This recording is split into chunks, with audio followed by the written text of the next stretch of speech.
বৃষ্টি আসলে হরেক ধরনের মাছ পাওয়া যায় বিলে।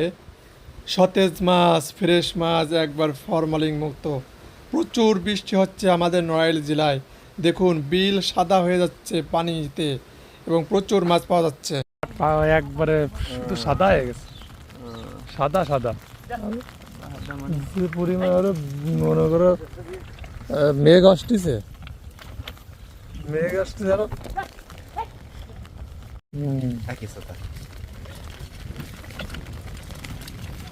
গ্রামে মনে করে ঘোরা দেখো পানি আছে, হ্যাঁ খালি পানি সাদা। এই পানি যখন নামবে না তখন কি পরিমাণ পানি হয়ে যাবে, নৌকাতে ওরা ভ্রমণ করতে আসতে। নৌকায় ভ্রমণ মানে কতটা ভ্রমণ করবানি। এইবার মাঠে প্রচুর মাছ হবে আশা করি। দেখুন কি পরিমাণ পানি, আর দিনভর প্রচণ্ড বৃষ্টি হতে আমাদের মাঠ একেবারে সাদা হয়ে গেছে। এখানে চায়না দুয়ার পাটা হয়েছে, এখানে প্রচুর মাছ পাওয়া যাবে। দেশি মাছ, পুঁটি, কই, টাকি, শিং, ট্যাংরা। বৃষ্টির মধ্যে কৃষকেরা পাট কেটে জাগ দেওয়ার জন্য পানিতে নিয়ে এসেছে। প্রচণ্ড পানি হয়েছে।